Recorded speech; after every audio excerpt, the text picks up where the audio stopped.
Bonjour les élèves, voici une petite capsule à propos de l'aire du disque.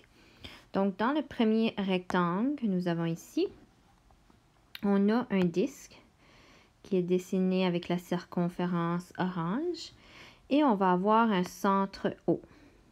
Le centre va être au centre du disque et on va pouvoir avoir un rayon qui part de la circonférence ou du centre O. Et on a le diamètre également qui va parcourir d'un côté de la circonférence à l'autre en passant par le centre O. On pourrait également, à partir de notre centre O, dessiner d'autres rayons. Donc, si on va du centre jusqu'à notre circonférence, ça nous donne toujours le rayon. En dessous, calcule l'aire d'un disque. Donc, on va avoir notre disque ici. Un rappel que notre pi, on va utiliser environ 3,14 pour la cause, puisque pi est un chiffre à l'infini. Donc, on utilise sur notre calculatrice 3,14. L'aire du disque est donc R est égal à pi fois le rayon au carré.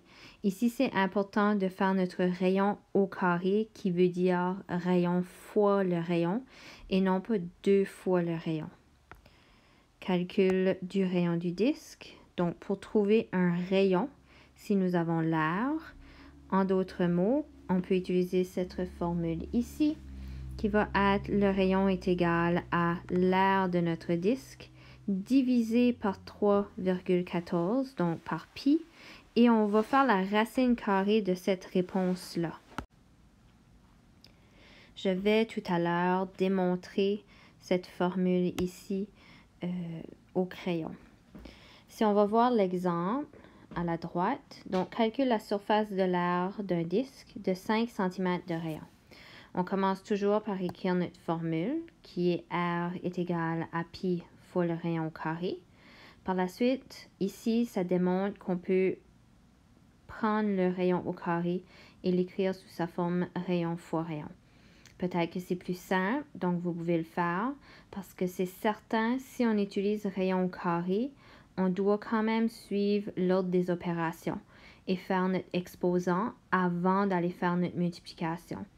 Donc, si nous l'écrivons sous cette forme de pi fois rayon, on va éviter l'ordre des opérations et on va pouvoir tout simplement aller de gauche à droite.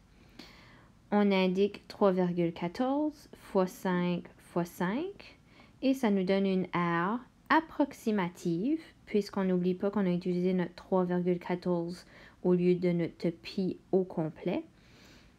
Nous donne 78,5 cm². Notre dernier rectangle trace un disque de 6 cm de diamètre de centre O, puis calcule l'aire de ce disque. Donc ici, notre diamètre est 2 fois le rayon. Notre rayon va être le diamètre divisé par 2.